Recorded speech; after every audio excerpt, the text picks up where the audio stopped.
Why do you think the Near Northside area is such an opportunity for people? It's an established neighborhood. It's becoming more visible and more popular to people who were not aware of it before. Yeah, I think the people who it makes a lot of sense to move there are young people, newlyweds, an affordable place they can live, but they want it to be nice, right? And they want to have that like inner city lifestyle, bars, restaurants, being able to move around the city. If Near Northside has anything, it's got the bar scene down.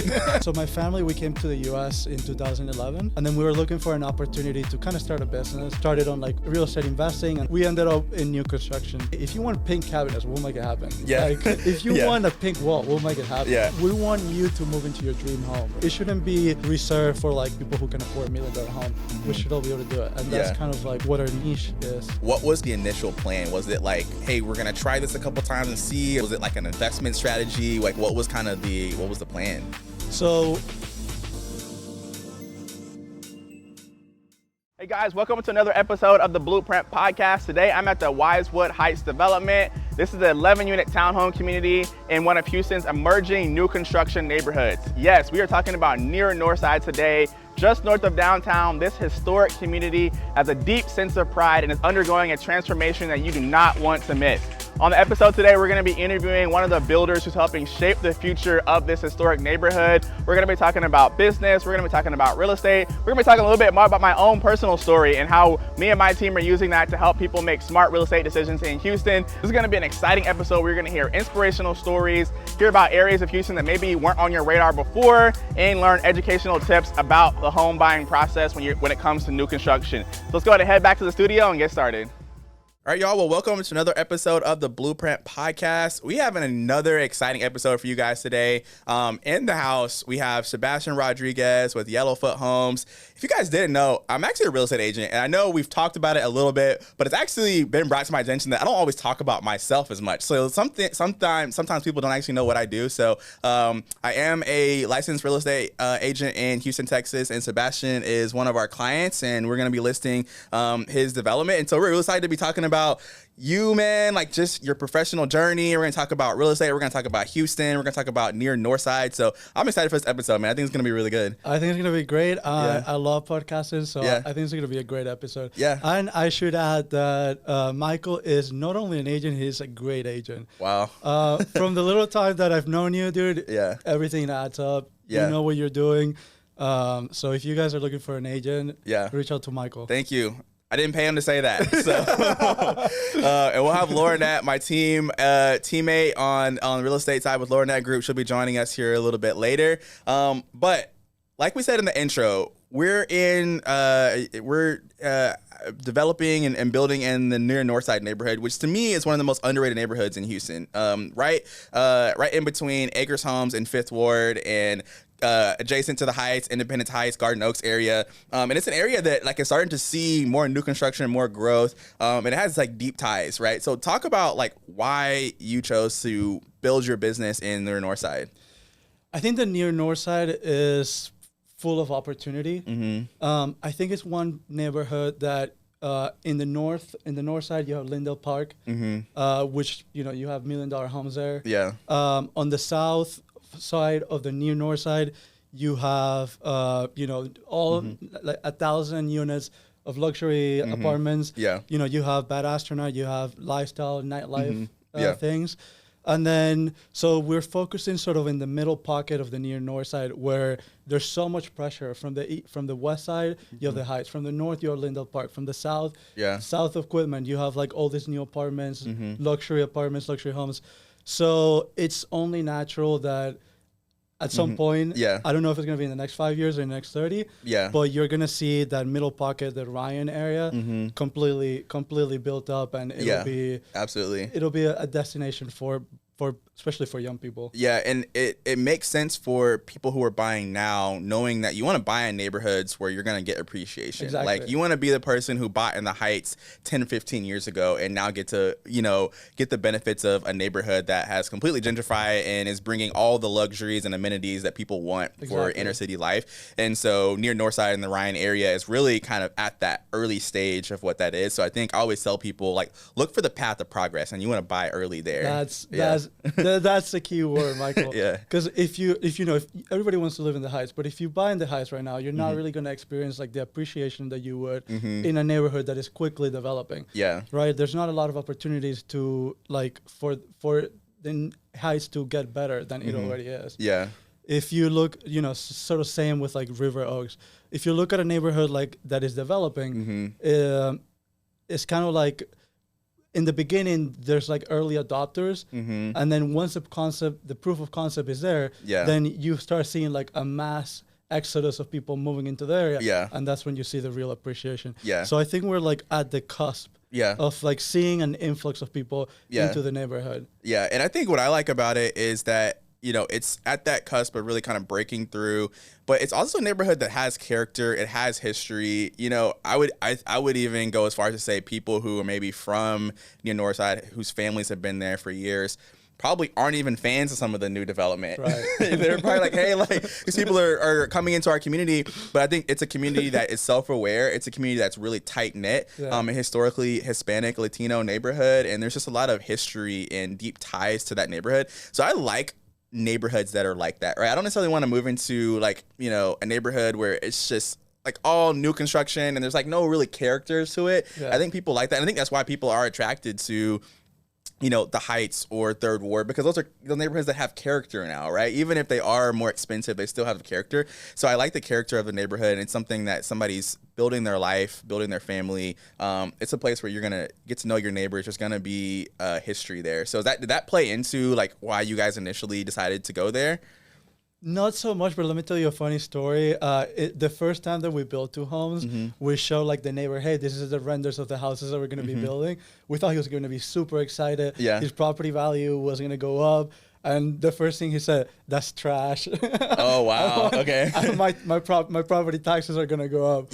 So you see, but you also see some people that are very excited about it, like, new builds, the area getting better, especially as the area gets better, the city of Houston pays more attention. And then, they invest more in the area, they send more police into the area, or whatever it may, they clean it up. So you have both sides of the coin. Absolutely. And I think it's one of those things too where you have a community that really cares about itself, and I think people want to be there. So I've noticed even for other developments in the area, people are buying there who are either already live in the community and they're just moving into a newer house, or maybe their family members live in the area and they're moving there. So I think you like that, people who want to stay in their community and invest in their community. So I think that makes a lot of sense.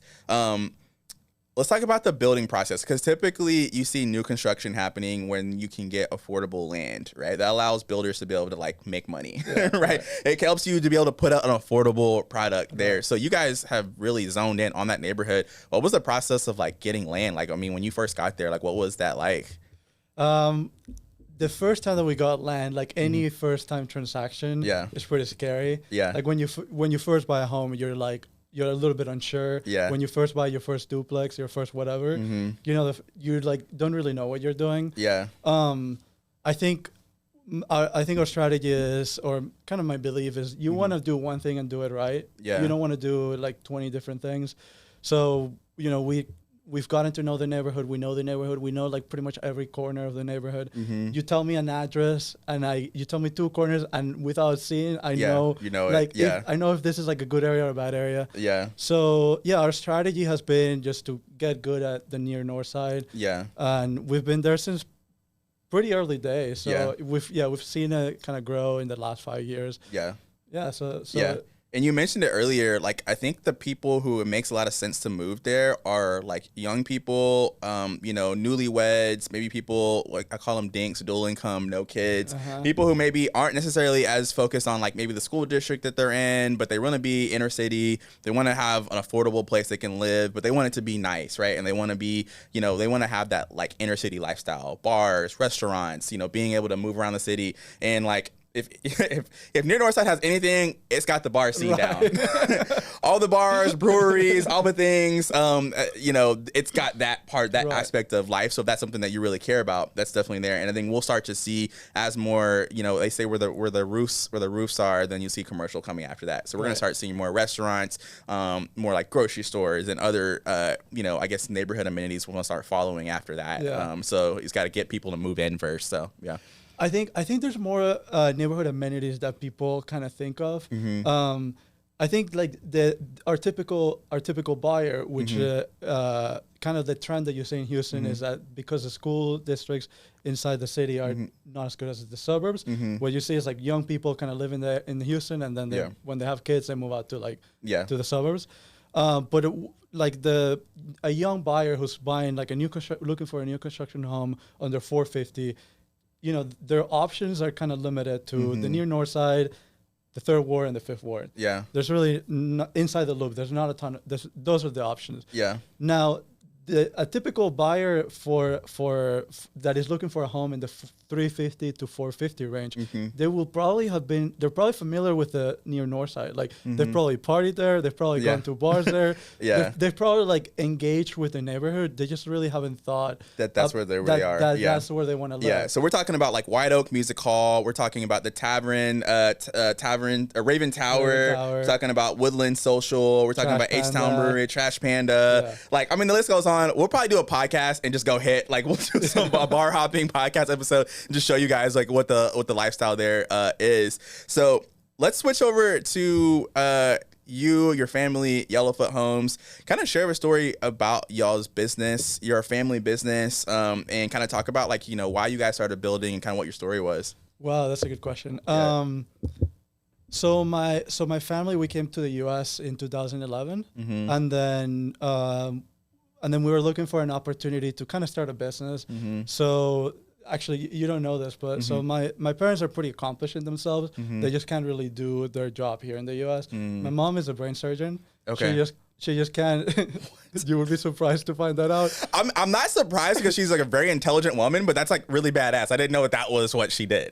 Now that I'm thinking about it, maybe I should post more on that on social media and take more advantage of that marketing tool. Yeah. But yeah, so she can't be a doctor in the U.S. just by law. She would have to do all the training again. Yeah. And sort of a similar story with my dad. He was doing like skyscraper construction. Okay. And so we were looking for an opportunity, and we just kind of started on like real estate investing, and then I won't bore you with the details, but we ended up in new construction. Yeah. Which that makes so much sense because you guys pay so much attention to detail. If anything, like that, I think is one of the biggest things that sets y'all apart from any other builder is like the attention to detail from every part of the process. Even like hiring us as your sales and marketing team, like you were like the details. Like we had to be on for all the details. So like brain surgeon, you gotta care about details. Building skyscrapers, you gotta be on the details. So that like makes 100% sense why you are the way you are and why y'all are the way you are in terms of business. So yeah. Yeah, well, I think when you're presenting something to someone, if you find one little thing that doesn't add up, then you start wondering about everything else. Yeah. So if you one cabinet is like crooked, then you're like, how is the plumbing? How is the electrical? How is the HVAC? Are the studs? So yeah, details and kind of like conveying the information. I pay a lot of attention to that. I could be better at it, but absolutely. I'm getting there. Okay, so when did you guys? So you came here. Remind me, what was the timeline? What year did you guys come to the States? We came in 2011. 2011. I did like high school, college, and then we started building. Okay, and you started building. So what was that? 2017. 2019. 2019. Okay, so was your degree in construction at all? No, actually no. My degree. So I got 3 majors. Mathematics, economics, and philosophy. Okay. Totally unrelated to construction. Wow.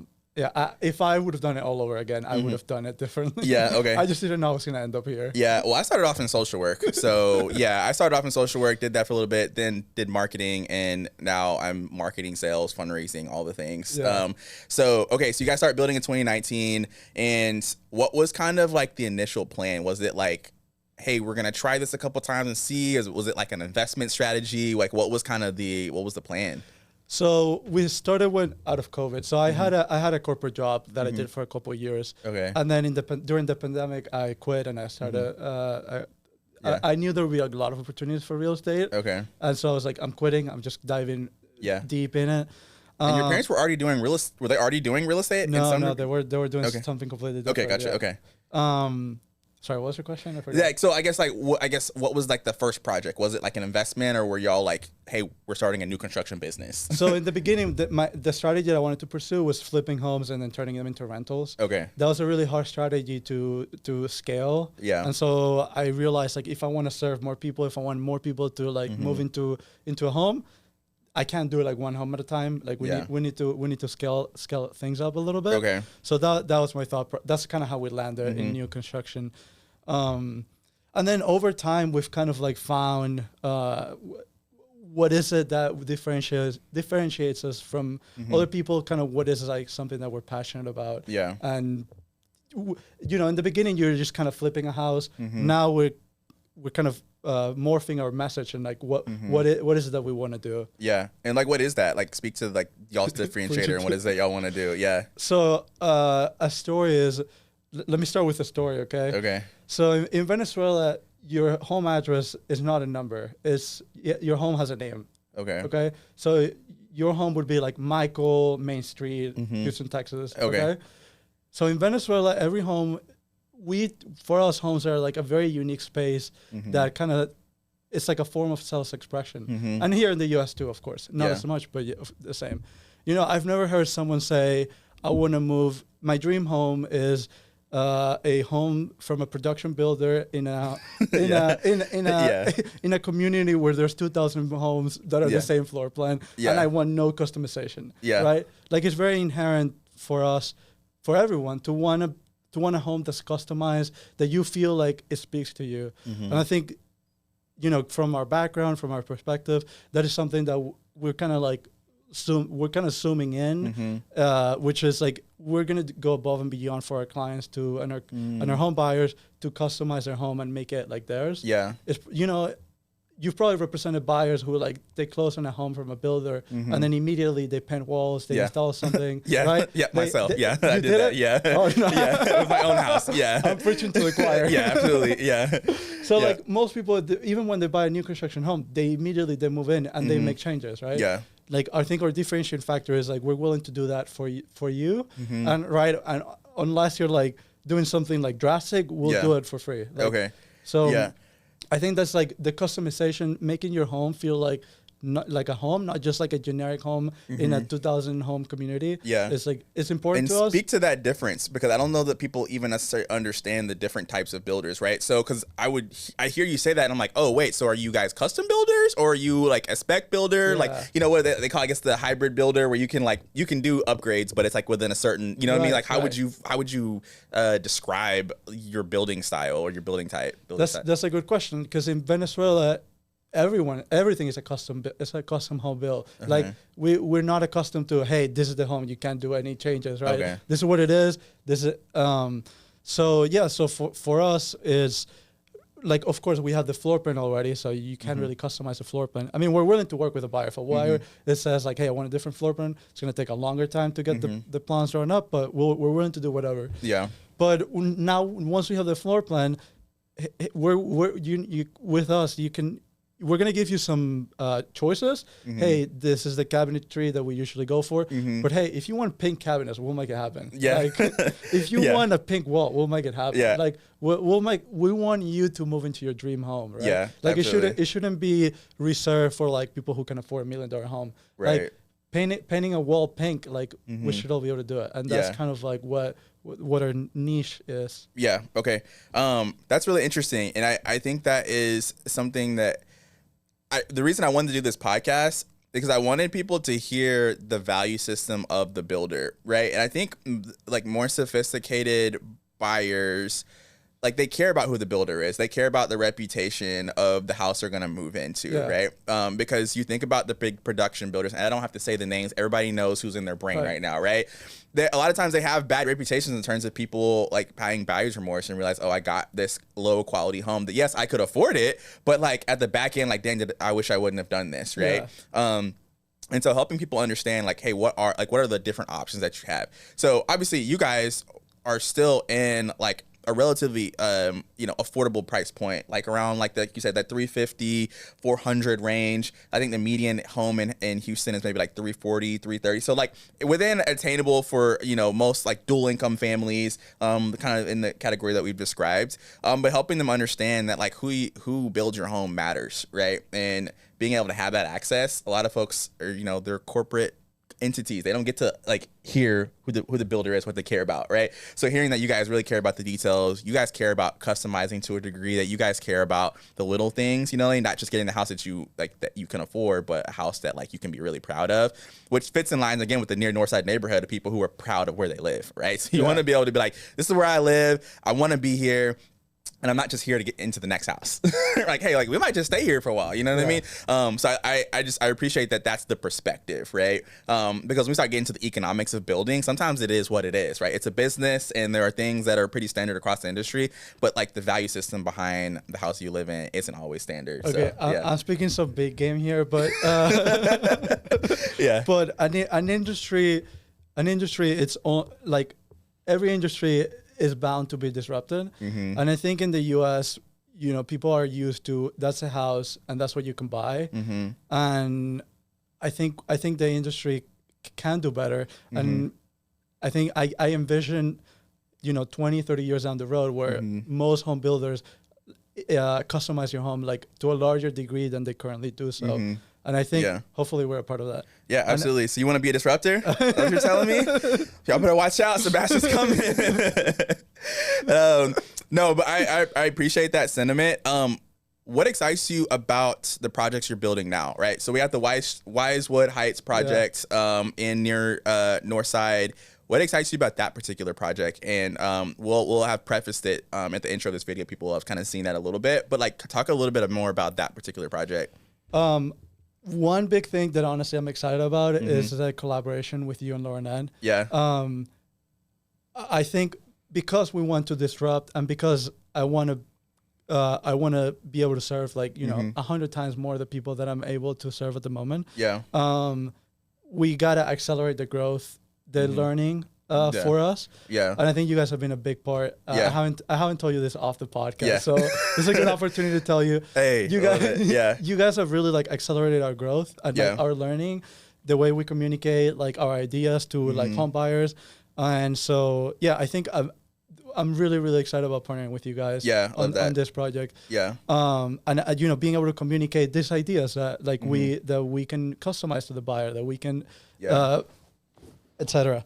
I think challenges is a bigger project that we've done in the past. Okay. And so that's a more growth acceleration, learning opportunities for us. Yeah. And I think part of the reason why I think the partnership makes sense, and I think why the project is so exciting, is because we prioritize education as a part of our sales process, right? So that goes down to even this podcast. This podcast is designed as a way to educate and inspire people to grow in their faith, build wealth, and make smart real estate decisions. That's kind of our tagline, right? So when you lead with education, it actually helps the sales process, right? And that's something I learned being a business owner. So my first, probably my third business, but when I first moved to Houston, it was my first Houston business. I was a marketing consultant. A lot of my clients were in real estate, and I was making content, social media stuff. I was presenting as a guru to try to attract people. And I was like, man, my sales conversions weren't where I wanted them to be. I was working really hard. I was getting a bunch of attention and people knew who I was, but I wasn't getting the conversions. I was like, well, what's happening? What's the breakdown here? And I had to get real with myself. I was like, people don't trust me. They're like, you sound great. Yeah. You look the part, but I don't know. And that was basically the feedback that I kept getting over and over and over. And I was like, okay, how do I get someone to trust me? How do I get them to understand what I'm trying to communicate to them? And I was like, we're either going to do entertainment or we're going to do education. And I was like, I want to be an educator, right? So we want to help people really truly understand the process of what it means to sell a home, what it means to buy a home, how do you buy a home. Our Duplex Diary series has been massively successful because I think a lot of people are interested in that particular real estate asset, but they're looking to learn how to do it, right? And so we've just been really transparent about the process of here's how you do it, right? Yeah. And so that's why I love to hear that feedback from you that we've helped accelerate your learning in terms of how to scale the business. Because that's our DNA from the get-go. And like Laurinette's the same way, right? I mean, Laurinette's not in your face, right? Laurinette's going to ask you really insightful questions and let you decide. Like she's going to just help guide you and decide, help you decide to this. She's not going to tell you what to do. Yeah. She's going to be like, hey, this is what I think. These are the options. And then you're going to get there and you're going to be like, well, how do we get here? Like, you know? And so I think that approach is what we're going to then take to our buyers. And so I'm really excited to hear like the testimonies of our buyers feeling like they're really educated about the process. So, yeah. And I think you guys kind of do it right, because home sales is a different sales process than selling water, right? Yeah. Like when you're selling a home, like if you're like, hey, buy, then I'm like, you know, like if you're like, hey, this home has X, Y, and Z. So I think like the ways you guys communicate like your knowledge and like you're not pushy at all. Yeah. Like it's really calming and reassuring for buyers. Yeah, that's good. I feel like real estate, when we talk about disrupting the industry, I want to be disruptive in the industry, in a real estate industry that's starting to feel more like car salesmen. Yeah. Like you look at the social media content of how we promote houses as an industry. You look at, you know, on the new construction production side, it just kind of feels like it's a factory, right? We're just like pushing people through, right? And I'm like, ugh, like I've bought a house and I've bought a car, and like at times I've been like, the process was kind of the same. You know what I mean? I don't think that's how it should be, right? One of those is way more of a bigger commitment, right? And so, yeah, I think we like figuring out how do we make that feel better for people and help them along that process. Yeah, so I think that's something that's important to me. So I studied economics in college, right? Yeah. And something you learn is when you have a game or a transaction where you're only engaging with the other party once, you're a lot more likely to try to squeeze everything you can out of that transaction. You're married, right? Yeah. I don't know if you want to disclose it. Yeah. Oh yeah. Yeah. People know. They like I talk about my wife all the time, more than she wants me to talk about her. Like, I'm sorry, ladies. And when you engage with your wife, you have a pretty different different approach than if you're only going to do it once, right? Right. Like if your wife is like, hey, clean the dishes, and you don't feel like it's your time to clean the dish, you clean it every other time. You're like, all right, I'm just gonna clean the dishes, and I'm gonna talk about it later, right? Yeah. But if that was like the last time that someone was gonna clean the dishes, you'd be a lot less likely to give in, right? Yeah. Then you in my marriage right now. What's going on, man? The thought is like when you go buy a cup of coffee at Starbucks, like they care a lot more about having you as a customer for the next 1,000 times that you buy a cup of coffee than they care about that specific transaction. Yeah. A typical home builder, they know you're not coming. They're not going to sell from you again, right? Yeah. So like it creates like you more often pressure. You often hear home buyers and builders be like, well, like now that I'm done with them, like, you know, there's nothing else for me to gain. So I'm just gonna like the communication drops to a minimum. Like they're a lot less likely to like come to a warranty call. Yeah. Like, you know, if I represent a buyer, like they didn't honor certain things that they were gonna honor.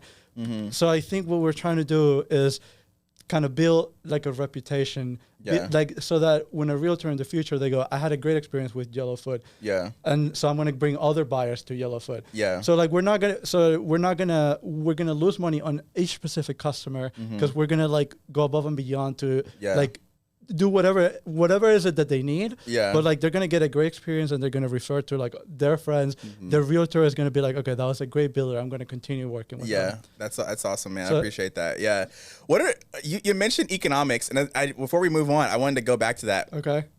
Like, can you give us some insight into the economics of building? Like, when y'all first started your first couple of projects, so y'all had started to do some fix and flips. So I'm sure you had like kind of like your own money, some own capital you were investing. Did you have to like go fundraise? Like, did you just go to a bank? Like, what are the economics of how to build like a single family home or a townhome development? What does that look like? Well, everyone's different. You definitely need to find a way to find some amount of capital. If you go with a hard money lender, it's going to be more expensive capital. Yeah. They're going to be willing to lend more, but it's going to be more higher rate, higher points.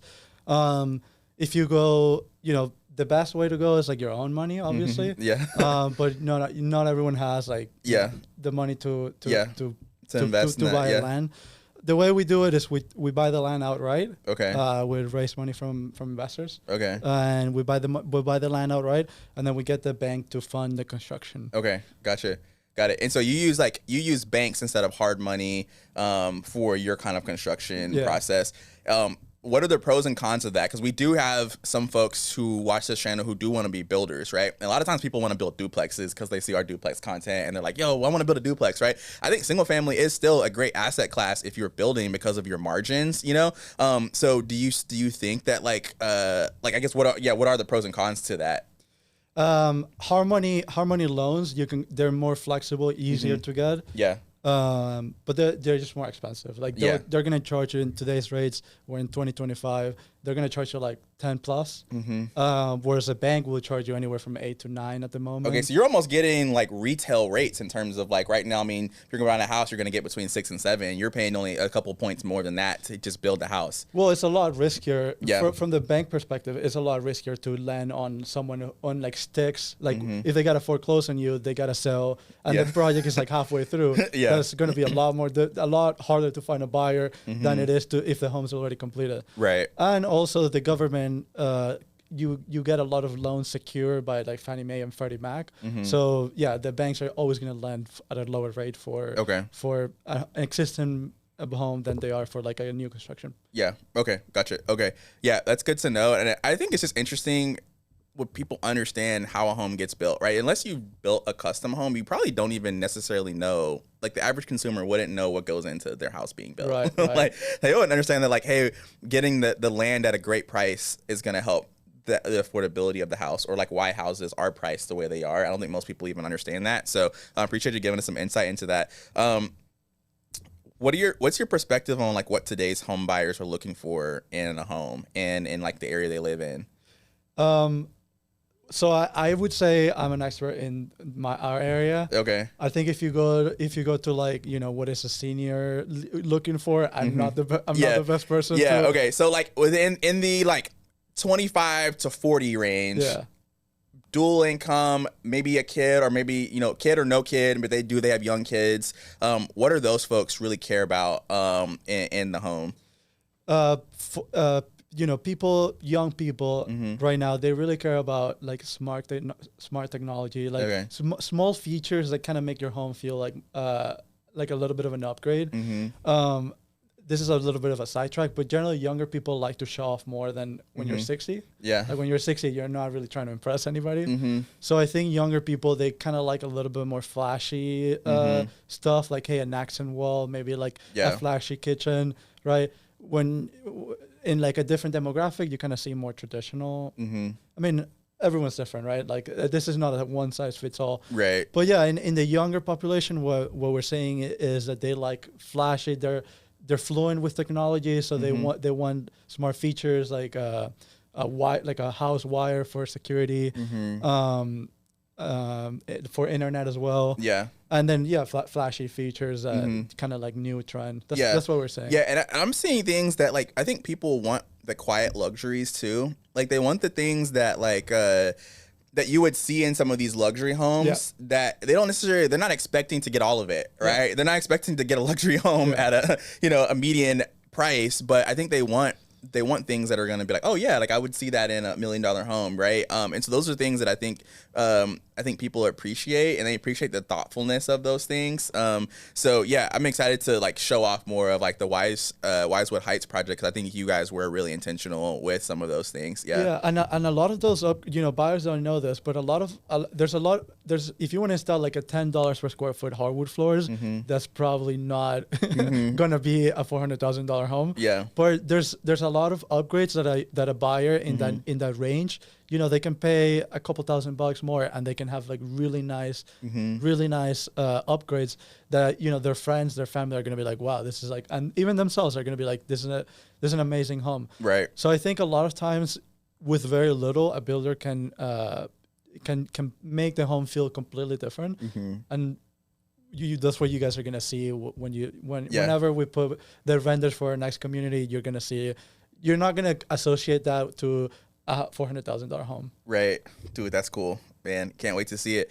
So let's talk about social media. Yeah. So that's part of like this partnership. Well, I think I'm really excited about it, because we're also helping really like launch you guys' brand, like Yellowfoot brand, to the public eye, right? Like, and that's something that thank people. You, by the way. Yeah, you're welcome. It's gonna be a lot of fun, but I think there's a lot of people doing really great work in Houston that aren't on social media. Like we see all the social media gurus and the viral real estate videos. There's a lot of people who are just like really good at what they do, and they're just head down doing the work, right? And they're not trying to be flashy on Instagram.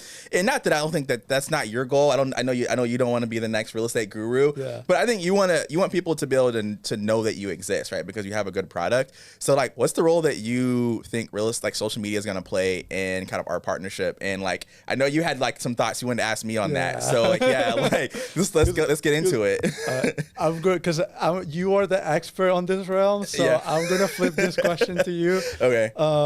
I was going to say something, but I forgot. So, you go ahead and tell me. That was an aggressive question. tell me right now. What's your social media plan? No, just kidding. So, I mean, you've amassed a pretty big following on your Instagram. You know how to do podcasting. Yeah. Tell your audience a little bit more. Like, what role has like social media, do you think, played a role in your success? Your success? Do you think it's like something, because you see big builders without social media? Do you think it's something that's essential? What are your thoughts? Yeah, so it's kind of like it. Social media is a tool.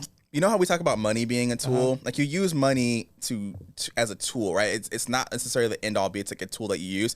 So social media is a tool, and you use it the way you need it to be used, right? So the reason I started using social media early on for my own business particularly and built a following is because I didn't necessarily have the credibility of some of the people I was competing against, right? I didn't have the years of experience. I didn't have the testimonials. So I had to figure out some way to show people, hey, I know what I'm talking about. This is why you should hire me, right? Or this is why you should work with me. This is why you should be friends with me. This is why you should date me, right? Like me and my wife connected over Instagram, right? Right? So like, this is my business card to the world. This is who I am, and this is how I can help you, and how I can serve you.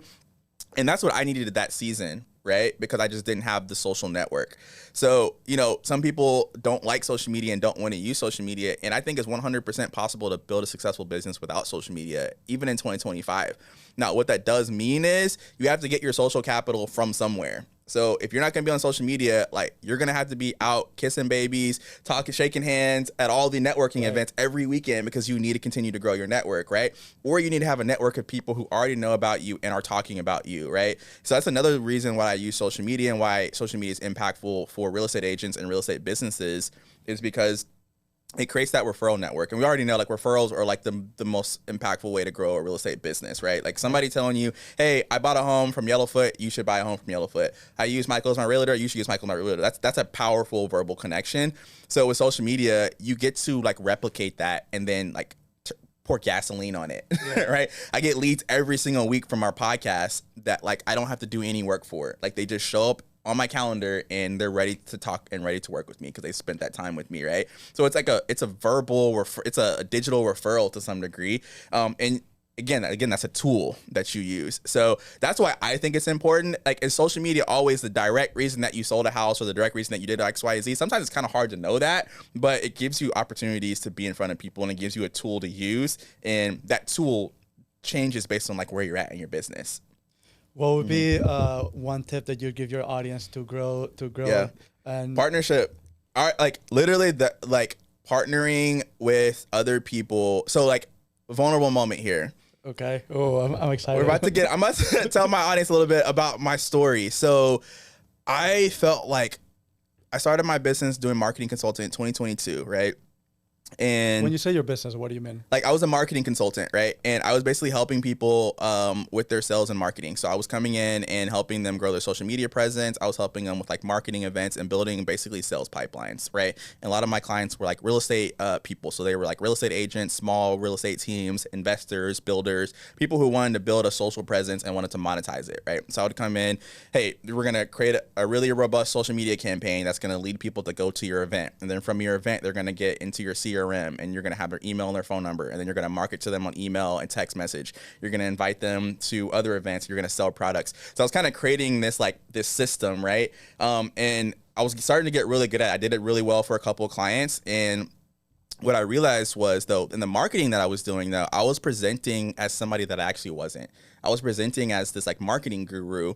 And again, it goes back to the sales. Like, people weren't trusting me. They were seeing the result, but they were like, hey, are you sure you can do this for me? Like, so I was like, okay, well, I don't have to be a guru, even though I just started doing this and I know what I'm talking about, but I don't have to present like I do. I just need to show people that I know the people who know how to do things, and I can just operate as like a guide, as a middleman, right? And so I started partnering with people through content. So that's why we started doing this podcast the way we do it. Is I was like, hey, like, I'm gonna showcase other really successful, really really knowledgeable people, and I'm gonna kind of almost to some degree piggyback off of their credibility, right? So sometimes episodes I'm learning alongside my audience. With some of the people that we interview, I'm like, that's a really good point. I'm asking that for myself, right? Yeah. And so with that, we've been able to grow, and we've been able to get opportunities and create momentum because of that, right? And the value system behind it is service, right? I'm not doing this to like use people. I'm not doing this because like whatever. It's like, hey, like, I genuinely want to help my audience be better, and I know that I have to partner with other people to get attention on me and to get attention to the people I'm partnering with. So that's how I would say to grow 100%. I have a million questions. Yeah. Going back to that, you didn't feel like you had the credibility in the beginning. One thing, I don't know why, but in the real estate industry, you see like someone's gonna buy a house and then their cousin it's like fresh off real estate school. They like are doing it part-time. Yeah. They're like, they've never shown a home before, and they like and they choose them as their agent. Yeah. And I'm like, yeah. Or I've seen builders do that with family members. I'm like, well, you're entrusting this like massive thing, like at risk, and you're gonna just give it to somebody. Yeah. Anyway, yeah. Go ahead. So like, I think there's like, no one would let their cousin do brain surgery on them, but yet they let them like their largest investment. So I guess like what's kind of like, so from my perspective, kind of from an outside perspective, it seems kind of easy to educate people like, hey, don't use your cousin that's done one transaction. If your cousin's done 300 transactions, use your cousin. Yeah. But if your cousin's done one transaction, your mom's like just fresh out of school, like, hey, I know what I'm doing. Like, I can get you a better deal, or I can sell your home faster. So what's like, do you feel like you have like the credibility now? What's like the... Yeah, I do. So I have a values-based credibility, right? In terms of like, I've closed deals. I've been a licensed realtor since September 2024, right? So if you look at it, okay, like I'm coming up on a year of being officially licensed. Now I've spent 5 years in the real estate industry, right? I've done everything from wholesaling, real estate marketing. Like, I've sat behind the camera as my clients literally tell people exactly how to do build and fix and flips. All that's in my head, right? So I kind of know those processes. So the service level of it is like, it's all there. The knowledge is all there. But being able to then like show someone that like, hey, the values that you have, I also have, and that's why we're going to work together. So that's why sometimes people pick their cousin or their mom or their whoever, is because like they're comfortable with them, right? And like there's loyalty in that, and there's like a lot of there's trust, right? And sometimes you get the blind leading the blind, right? Some people don't even know what they don't know, right? So they don't know that, hey, I really need to have somebody who really knows what they're talking about in this, because real estate, I think to some degree has been diluted so much. People do equate it to car sales sometimes. They're like, oh, I'm just going to go buy a house. And they have no idea what all entails in buying a house, because the process has become so, like, it can be kind of easy sometimes, right? If you have a little bit of money, you got a good job, you got some good credit, like, you can just get into a house and no one's going to tell you exactly how to be a homeowner, right? Yeah. And so real estate agents are sometimes just like, they get the commission. They're not there to coach you on how to be a good homeowner. Yeah. And is that their responsibility? Yes and no, right? Like, at some degree, like, it's your responsibility as a homeowner to educate yourself as a homeowner, right? Yeah. But like, as a guide, I do want to come alongside you. And so for me, I think people will gravitate toward me because they see how hard I work. They see how much I care. They see how much content we put out. So I'm constantly in front of them. So they're constantly thinking about me. You know what I mean? And so those are things that I think, not just to myself, and there's a lot of realtors that use that same approach. But those are things I think why people gravitate to me. So like, I'll ask you, like, I mean, when you first met me, like, and you saw my social media, what attracted you to me? What made you think, okay, I think I can trust this guy to have a conversation? Well, we kind of met in a different scenario. Yeah, now that I'm thinking obviously. About so like, first meeting is in person. Like, was kind of a God thing. Like, I kind of don't really. I wasn't expecting us to meet the way we met. But like, from there, obviously, you did some homework, right? So you looked me up online. What were the things that you saw, you noticed that were like, okay, like, I think that there's credibility there. I can't remember if like the social media played a role. Okay. I think when we started having conversations and I think being in the construction business, you kind of learn that everyone is talking BS a little bit. Yeah. Like everyone's like overplaying how much they know about like about what they're doing. So like I feel like I have a pretty good BS radar. Yeah. And yeah, I think just like the conversations kind of made sense. And and I asked for like a lot of information. Like, you know, I want to believe like this vision that you have like is going to happen, but you know, 100 other people have told me that it's going to happen, not only in sales, but also in like, you know, the whatever specific trade they're selling. So I think it was more like that the conversations like kind of added up. And the knowledge was there. Like you guys like never stumbled.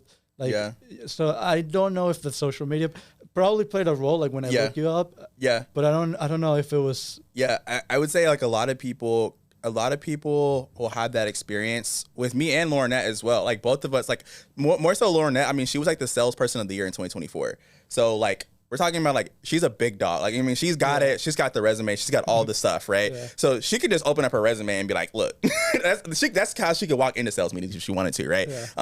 But like, I think for a lot of folks, it's kind of like, hey, you meet somebody in person and you want to fact check, hey, did the experience I just have, like, where do I go to fact check it, right? Or vice versa. Like, bro, you look amazing online. You got this great Instagram account. Who are you in real life, right? So that's typically what happens, vice versa. And that's part of the sales process is you want to have multiple ways of connecting with somebody and be able, no matter where you meet them, there should be able to be a process and it should be the same. Like, you should be able to look at my social media and that be the same as like when you meet me in person. I think now I'm like kind of remembering it better. I think like social media was not something I paid attention to before.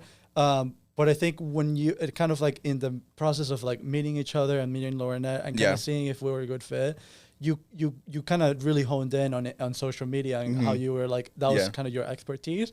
So I probably started paying more attention to it. I probably like checked your Instagram, like, and I was like, oh wait, I like your page a lot. Like I see that you're posting often. I see that you're engaged with your audience. Like you're showing up in multiple places.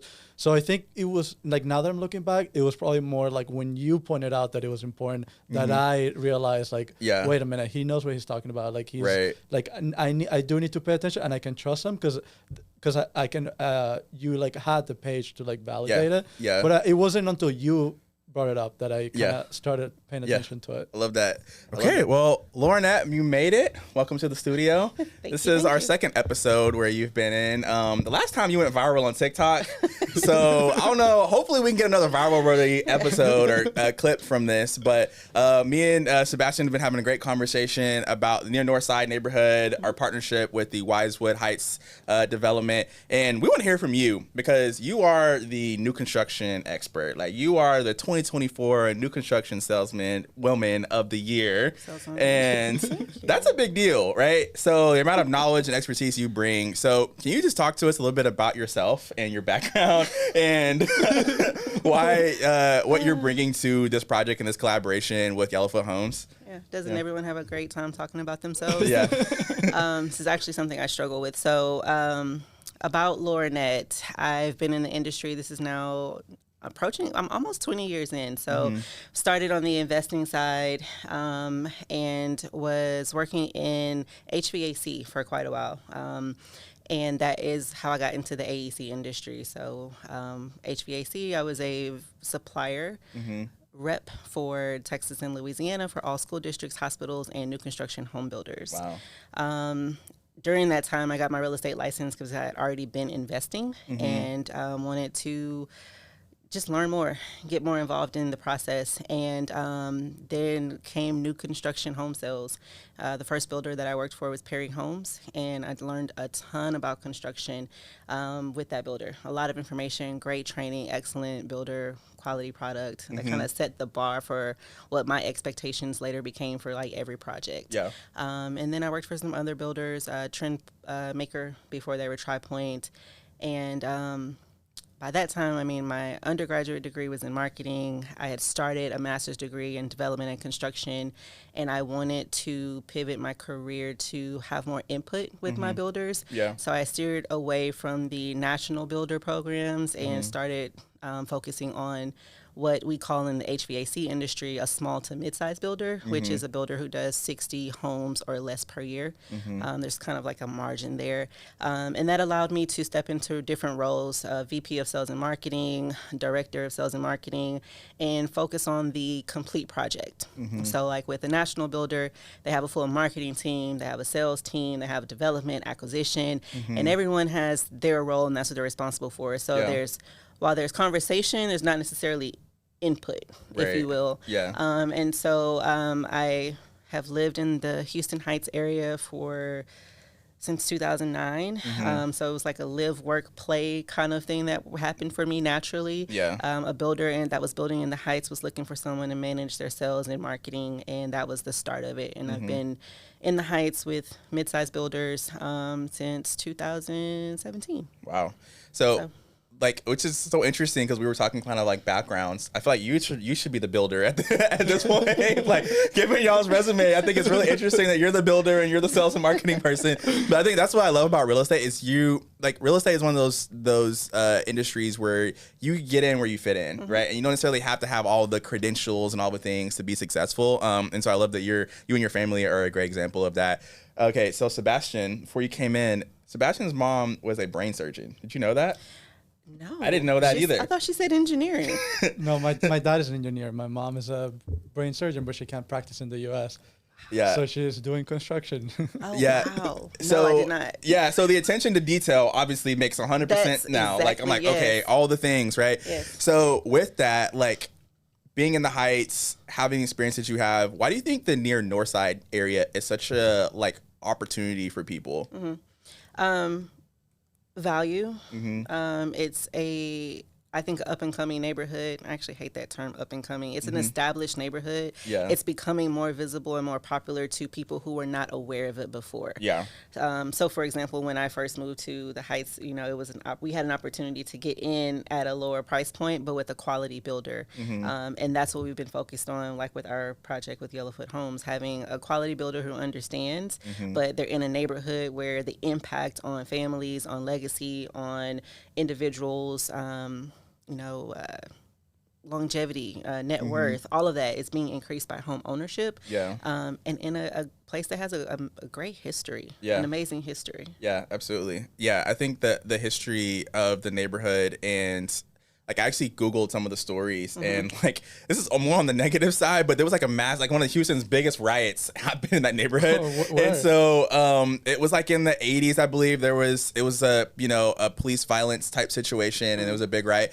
And like the silver lining of that is you have a community that's looking out for itself. They care. Yeah, that cares about itself. That cares about like, hey, there was somebody in the neighborhood that injustice was done, and that person, people were fighting on that person's behalf. And so you think about that same DNA is in that community today. And so I love that some of those same people still live there and still care about their neighborhood. Yeah. So yeah. You can see it in the community just when we were out looking at job sites. I mean, there's people talking, there are friendly neighbors, there's community involvement with the parks and recreation, with the local churches, and that's a place where people want to live. Yeah. So, Lornette, from your perspective, what do buyers want? What is the and we're talking about buyers in the 350 to 400 range, kind of in that median median household price in Houston. What is it that buyers are looking for, and from your perspective? Outside of the home and the process, I think they're looking for a friendly, trustworthy partner in that process. I think that's the first step. Being honest, transparent, and relatable. And once you get past that, they're looking for, again, affordability, ideal location, accessibility to different things in the greater Houston area, freeway access, close proximity to the medical center, to the Heights area, to Montrose Midtown. Like you have easy access to so many different points and locations within the city. Yeah. But you're in an up and coming neighborhood. Like they're able to get in at potentially an earlier time frame than they would have with a more expensive product. Yeah. But it's a beautiful product. They're not losing anything. They're not sacrificing aesthetic or quality for the price point. And it allows them to start their home ownership journey a lot sooner. Yeah, love that.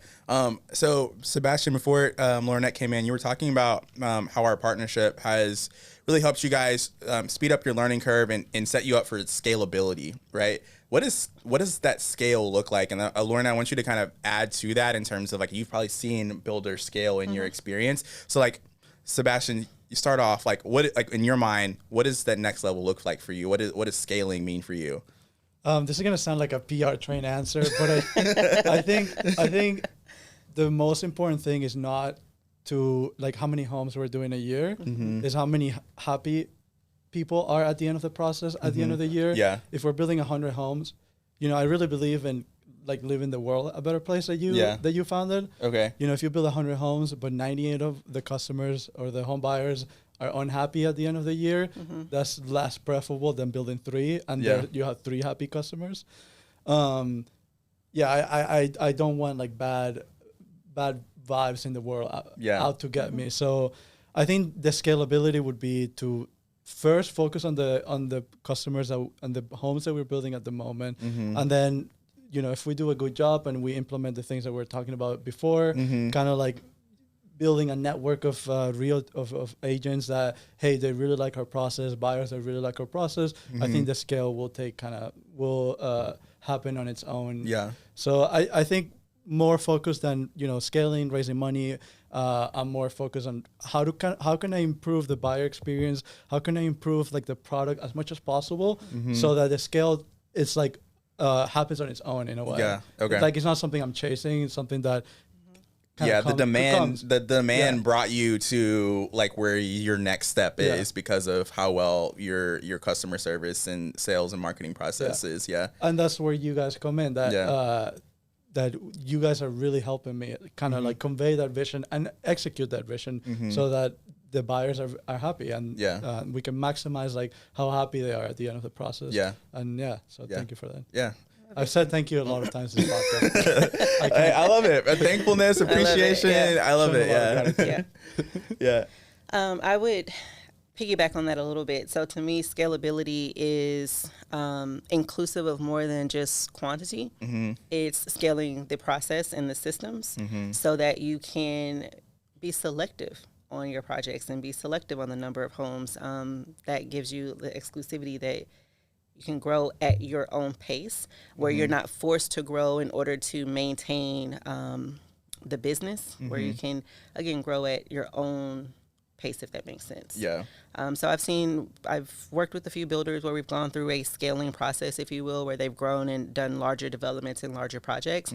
But that comes with reiterating a process multiple times to make sure that it works and that you have the systems in play and the infrastructure and the staff and the trades and the construction team and the wonderful sales manager. Who can handle the quantity that you're bringing on board. To his point, you can kill a project. You can kill 100 homes a year with, one bad review. So you don't want to get to that point where you're missing the fine details or the fine steps in the process. Yeah.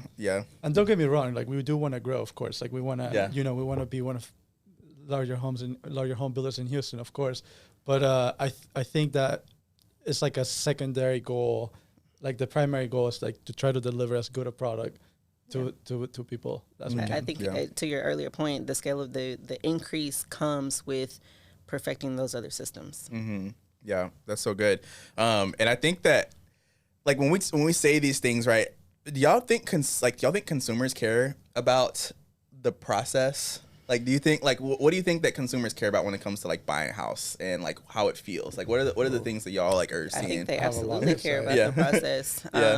They may not necessarily care about the construction process or understand up front that they care about the construction process until they're building a home and they're watching it go up. And now they're concerned about, well, why did you do this first? Well, when does this happen? Well, why are they doing that? And why does this look like this? And, so maybe not proactively are they aware that they care, but I think they absolutely care about the process. Yeah. And from managing the process on a sales side, as the listing agent or broker or buyer's agent, it's communication. Yeah. The biggest part of the process is communication. It's being upfront, it's being, again, transparent, and it's being clear on what you are delivering, and what that process looks like, keeping them informed ahead of time so there's no surprises, there's no pop-ups and why is this here, or you know. So as a salesperson, are you walking your job sites prior to your home buyer seeing it? Did you catch when maybe the construction team missed something? Because it's going to happen, and it's not a bad thing. There's, in every single home, there's a million components that go into that home. If we miss, you know, a door swing here or there or outlet here or there, it's okay. It's not the end of the world. Right. But are you aware of it? Did you catch it, or did your buyers catch it? And how quickly is it going to be fixed? Yeah. You know? So Okay. Yeah. I think my opinion, you guys are more expert on this side than I am, but I think my experience is that buyers don't really pay attention to that up front, but then they get disappointed once they're under contract. Like if you read online reviews, like, you know, the happiest day is like the day they sign the contract, but then from then on it's a nightmare. Like, you know, the upgrades aren't done on time. Maybe they lied about like what the specs were, you know? So I think, I think builders can do a better job at, and that's kind of what we're focusing on. And sorry to have to say it a million different ways. Yeah. But what we're focusing on is to make sure that they're as happy the day they sign the contract as they are like the day of closing, as they are a year after like buying the home. Yeah. Absolutely. I think you're also more involved than some builders in the process, or more, you're not just a builder, if that makes sense. Like you, there's a few that I know who like actually understand construction and know construction, and are also knowledgeable on the sales side, and that makes all the difference in the world. I want to know a little bit more about kind of like your trajectory and kind of where you're going. So I'm a fan of the podcast. Yeah. And I know you're like a very good agent, especially from knowing you, not so much from the podcast. Yeah.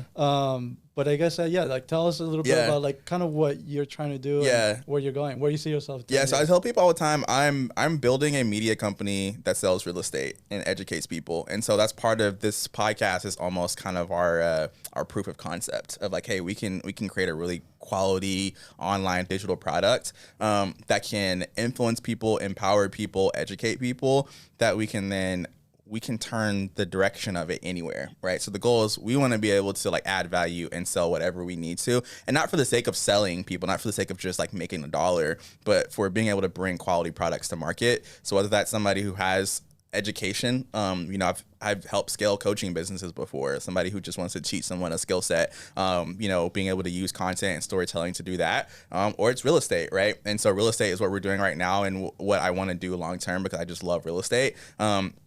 So that's my trajectory. So I it's really cool for me. Like every podcast gets to be like a part of the process. So it's going to be really fun in a couple of years to kind of look back on and just like get to thank everyone who helped us build this platform, because this platform really has transformed my life on a personal level and from a business level. But that's the trajectory, right, of where we're going. And the real estate is a physical implication of like the value systems and the work that's being done from like this digital perspective.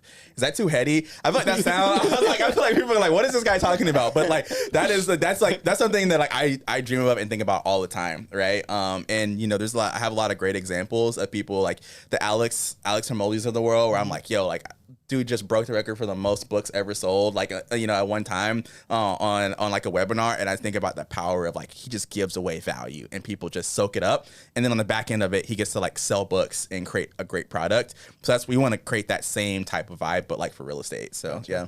Nice. And Lauren, I have a question for you. I feel like most salespeople are very like kind of in your face, like bye, I'm the best, right? You're like very quiet, very reserved. Yeah. And for some reason that, I guess, at least for me, like there was like, it came across as very confident. Like you're not, you know, like your worth. That's a very popular Instagram. Yeah. So you know what you bring to the table. You're not trying to chase. Is that a conscious thing for you, or you think it's more natural? Like it's just my natural demeanor. I'm very reserved and calm, and even keeled, mellow. My temperament is what you see. This is me all day, every day, with my family, on a job site, in the sales office, and it's authentic, and that's why it works. I am not the one who's always in front of the camera. I'm not. Michael has pulled me out of my comfort zone quite a bit in the last couple of months since he's been on the team. I don't seek that type of validation.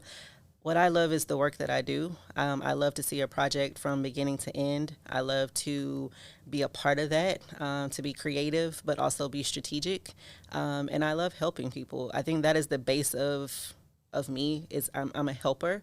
And so whether our home buyers are, first-time home buyers and they need confidence and to be inspired to join this journey of home ownership, or if they're, looking for $1 million plus home and they just need someone who knows what to look for. I focus on education. I focus on being just completely sure about what we're doing. And so I think the confidence comes from that. And I don't need to do the other things. Like, I'm going to do what I'm going to do regardless of what you do. And you as anybody else. It's not about influence, if you will. It's about, inspiration and being impactful. It's impact over influence. Yeah. That's what I am. I don't need the rest of it. So yeah, and I think that's what creates the trust, because you come to the conversation and you kind of know what you bring to the table, the value, and you don't need anything from the other person on the side of the table. It's like, listen, I want to be good. I'm trying to help you, serve you, and this is how I can help you. And like, what questions do you have? I can answer those, and I can give you a solution. But if that's not for you, then that's fine, and we can go. You can go. So, and I think that's something that I've learned in sales and continue to learn from Laurinette, is actually that same thing, because I am the kind of person that's like in your face. Like, I'm like, nah, man, I can help you. You need this, whatever. It's like, okay, actually, like, I think for some people, they kind of respond better when it's like low pressure, like, hey, I don't really, and so I do think we have to push people outside their comfort zone. I've actually learned that when it comes to real estate sales. I've actually had a couple clients who bought homes in condos or rented things in the last month or so that like got something that I challenged them to take a look at that wasn't originally in their plan. And then after they got it, they were like, I'm so glad you made us go look at that house because we love it and this is the one for us, right? So sometimes you have to kind of challenge people and push them a little bit, but you have to kind of know when to do that and when sometimes kind of just like let people be. So I think that's just kind of like being able to know people and have that human psychology. Know how to read the room. That's a tactful way. It's sales, because in all of the factual things, this is probably going to be a better property for you. Yeah. But I think you have to be a better listener than a better seller, and a better seller, right? Yeah. So I can listen to exactly what you want and what you think you need and what you think is best, and we can go through this worksheet. I think I'm a more patient person. I have a little more patience than some people in sales, because again, I'm not chasing like a goal or a number or a units. Like, it's about, like I said, scalability for me is not necessarily a certain number of units. It's excellent service every time. It's, did we do the right thing? Did we get them in the right house? Did we challenge them when we needed to? Yeah. That type of our goals are, intangible. Is my team happy? Am I happy? I don't know if work-life balance is a thing, but I do believe in juggling and priorities. Am I able to attend the events with my family and friends that I want to attend? And, same for my team. Those are the things that tell me if we're doing a good job, outside of just the numbers. So having that calm and reserve and being able to be, very even-tempered, but also guide you gently.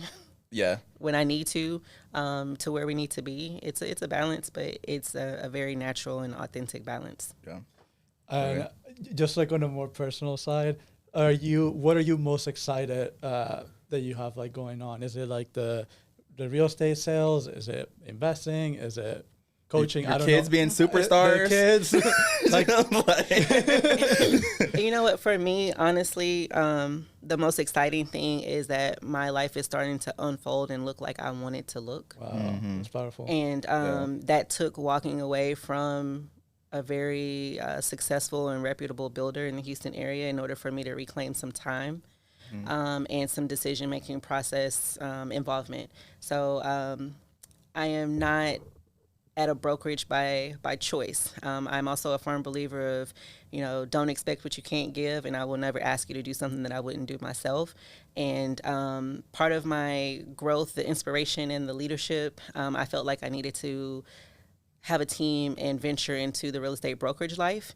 And I've been a licensed broker since 2020, and my first thought was, well, just start your own independent brokerage. And I had to reel myself back and say, you know what, I would never go work for someone who had never worked in a box office brokerage, like big name brokerage. So why would I ask them to do the same for me? Accolades and success aside. And so I intentionally put myself in this position to be at a national brokerage so that I can understand what my team has dealt with, what they've gone through, what working in an office looks like. And so I felt like I just needed a little bit more exposure and experience to not just think I understand what my potential agents and team members have been through, but know and understand what they've been through.